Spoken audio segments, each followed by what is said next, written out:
Article 368 പ്രകാരമാണ് constitutional amendment bill പാസ്സാക്കേണ്ടത്.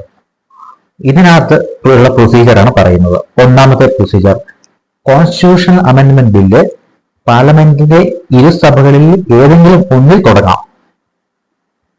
രണ്ടാമത്, പാർലമെന്റിന്റെ ഇരുസഭകളും സെപ്പറേറ്റ് ആയിട്ട് 2/3 സ്പെഷ്യൽ മെജോറിറ്റി, അതായത് സ്പെഷ്യൽ മെജോറിറ്റി 2/3 ഭൂരിപക്ഷത്തിൽ ബില്ല് സെപ്പറേറ്റ് ആയിട്ട് പാസ്സാക്കിയിരിക്കണം.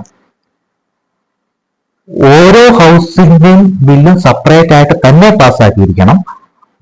ഇൻ കേസ് എനി ഡിസഗ്രിമെന്റ്, രണ്ട് ഹൗസ് ഓഫ് പാർലമെന്റ് ഏതെങ്കിലും ഹൗസിൽ ഒരു പാസ്സാക്കാൻ സാധിക്കാതെ വന്നു കഴിഞ്ഞാൽ ജോയിന്റ് സിറ്റിംഗ് നടത്തി ആ ബില്ല് പാസ്സാക്കാനുള്ള പ്രൊവിഷൻ ഇല്ല. ജോയിന്റ് സിറ്റിംഗ് കോൺസ്റ്റിറ്റ്യൂഷൻ അമെൻഡ്മെന്റ് ബില്ലിന് ഇല്ല. പിന്നീട് ഈ പാർലമെന്റ് കോൺസ്റ്റിറ്റ്യൂഷൻ അമെൻഡ്മെന്റ് ബില്ല് ഏതെങ്കിലും ഫെഡറൽ സംവിധാനവുമായി ബന്ധപ്പെട്ട ബില്ലാണെങ്കിൽ രാജ്യത്തുള്ള സംസ്ഥാന ലെജിസ്ലേച്ചറിൽ പകുതിയിലധികം ലെജിസ്ലേച്ചറിൽ സിമ്പിൾ മജോറിറ്റിയിൽ പാസ്സാക്കിയിരിക്കണം. ഇങ്ങനെ സിമ്പിൾ മജോറിറ്റിയിൽ പാസ്സാക്കിയ അല്ലെങ്കിൽ റാറ്റിഫൈ ചെയ്ത ബില്ല് പിന്നീട് രാജ്യസഭയിലും ലോക്സഭയിലും സ്റ്റേറ്റ് ലെജിസ്ലേച്ചറിലും പാസ്സായി കഴിഞ്ഞാൽ അത് രാഷ്ട്രപതിയുടെ പരിഗണനയ്ക്ക് വേണ്ടിയിട്ട് അയക്കാം.